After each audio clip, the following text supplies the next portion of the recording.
São Francisco de Sales nos ensina que mesmo a nossa alma tendo se consagrado a Deus por uma viva resolução de amar ao próprio Deus, se permanece sempre a mesma no meio das vicissitudes, das consolações e tribulações espirituais e temporais, interiores e exteriores. Mas, além desta instrução geral, é necessário dar algumas regras particulares. Em primeiro, a devoção não consiste nessa suavidade, nem nas consolações sensíveis e nesse doce enternecimento do coração, que o excitam às lágrimas e aos suspiros e que tornam nossos exercícios espirituais uma ocupação agradável. Não, ó alma, a devoção e as doçuras não são a mesma coisa. Porque muitas almas há que, sentindo essas doçuras, não renunciam a seus vícios e, portanto, não possuem um verdadeiro amor a Deus e muito menos uma verdadeira devoção. Saul, perseguindo a Davi até o deserto para o matar, entrou sozinho numa caverna em que Davi estava escondido com os seus, Facilmente poderia este desfazer-se de seu inimigo, mas não quis nem sequer lhe causar medo, contentando-se em o chamar depois que se iria na saída da gruta, para fazer ver o que ele poderia ter feito e para lhe dar ainda esta prova de inocência. Mas, veja bem, o que não fez Saul para mostrar a Davi quanto o seu coração estava enternecido? Chamou o seu filho, chorou copiosamente, louvou a sua benignidade e rezou a Deus.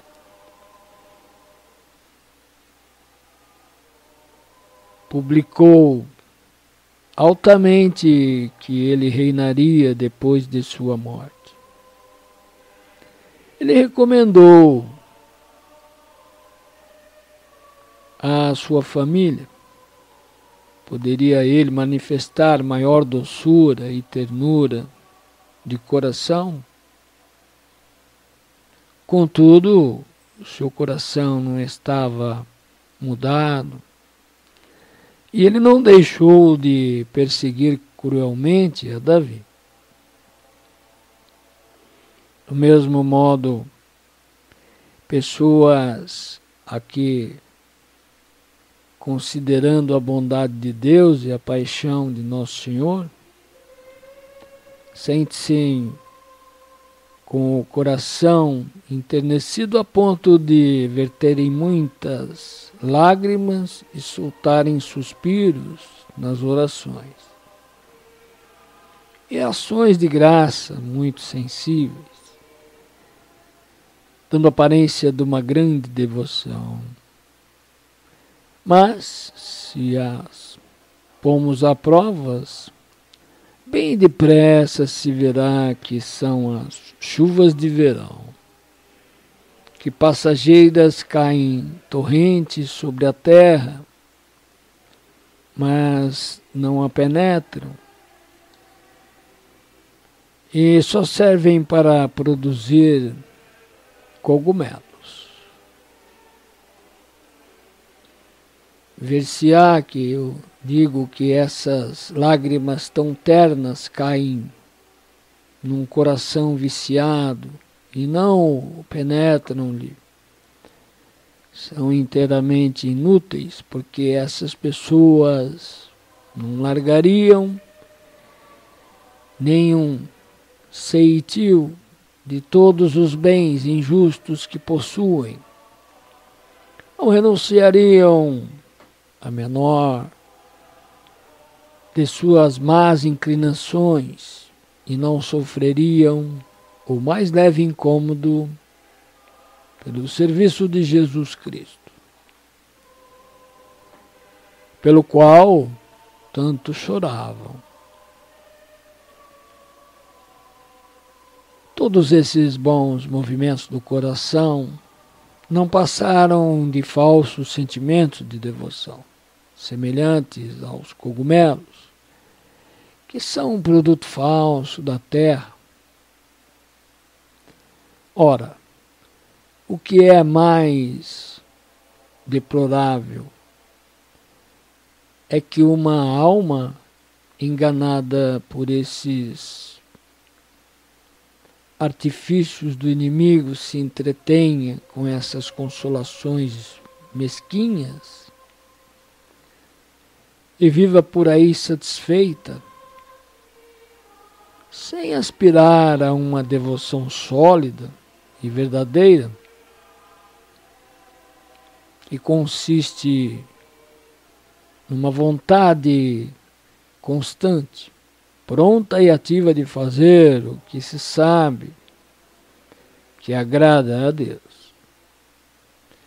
Uma criança entra em choro desfeito vendo tirar sangue de sua mãe.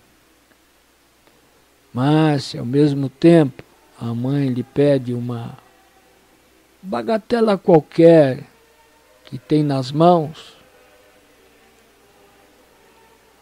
não lhe quer dar.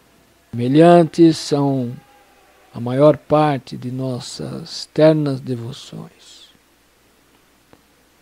Quando vendo o coração de Jesus crucificado e transpassado, numa lança vertemos muitas lágrimas.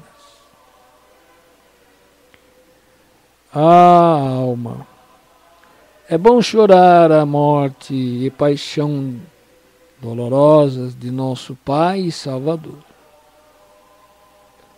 Mas por que então não lhe dar o nosso coração e amar que esse querido Redentor está pedindo?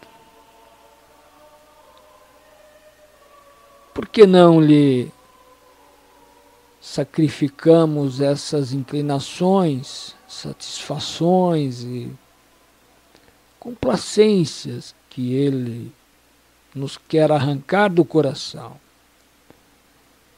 e com as quais preferimos nos deliciar do que com a sua graça divina?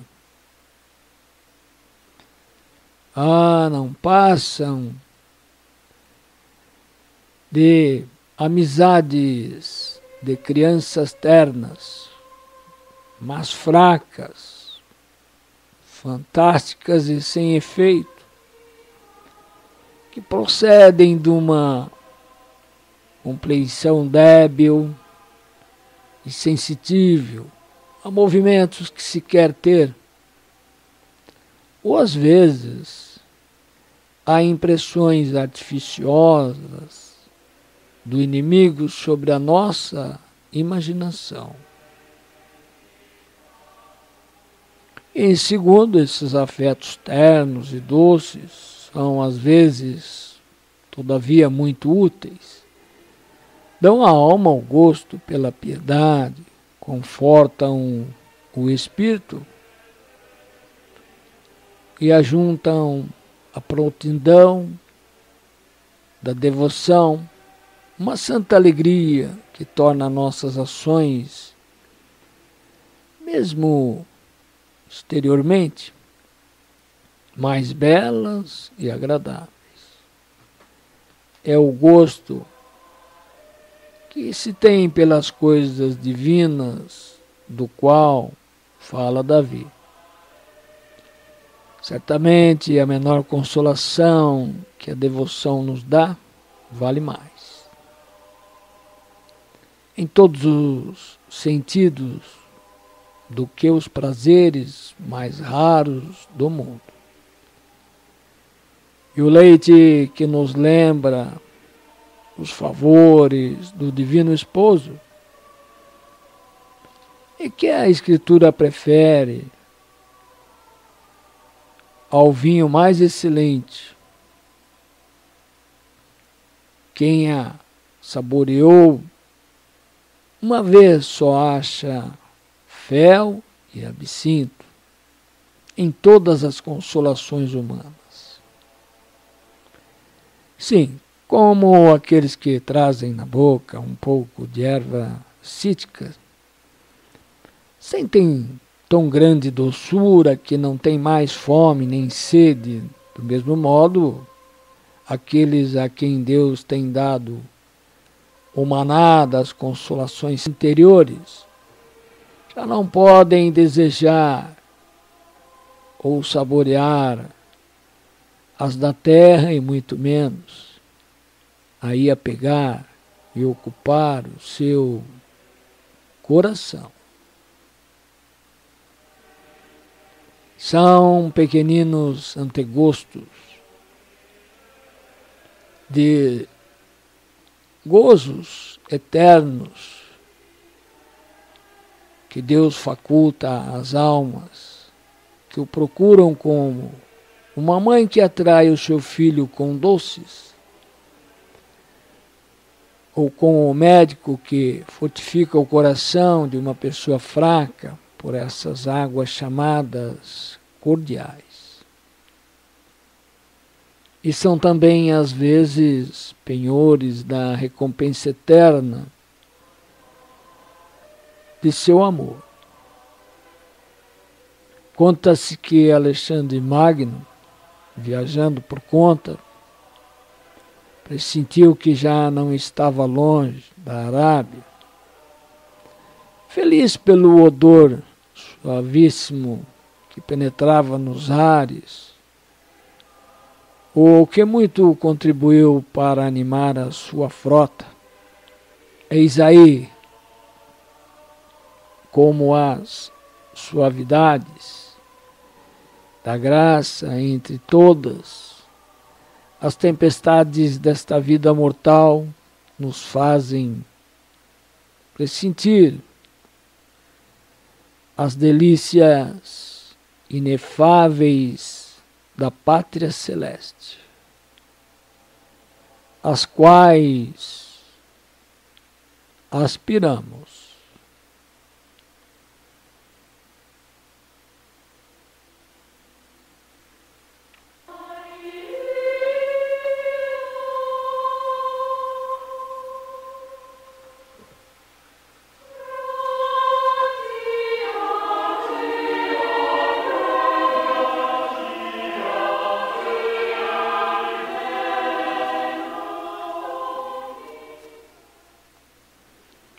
Mas, em terceiro, poderás dizer se há consolações sensíveis e boas que vêm de Deus, e outras inúteis, perigosas e mesmo prejudiciais, que procedem de nossa compreensão ou vêm do inimigo. Como é que as poderemos distinguir? É um princípio geral, ou alma, que podemos conhecer as nossas paixões por seus efeitos, assim como se conhecem as árvores por seus frutos. O coração que tem boas inclinações é bom, e as inclinações são boas, se produzem boas obras. Conclui, pois, deste princípio, que se as consolações nos tornam mais humildes, pacientes e caritativos, mais sensíveis ao sofrimento do próximo, mais tratáveis, mais fervorosos em mortificar as nossas paixões, mais assíduos em nossos exercícios, mais dispostos à obediência, mais simples em todo o nosso procedimento. Conclui de igual alma que, indubitavelmente, elas vêm de Deus, mas se essas ternuras só têm doçura para nós e nos tornam curiosos, rancorosos, excitados, impacientes, teimosos, vaidosos e até presunçosos, severos para com o próximo, se já pensando que somos santos, não nos queremos sujeitar à direção e à correção de outrem. Podes concluir que são, sem dúvida, consolações falsas e perniciosas. Uma árvore boa só produz bons frutos.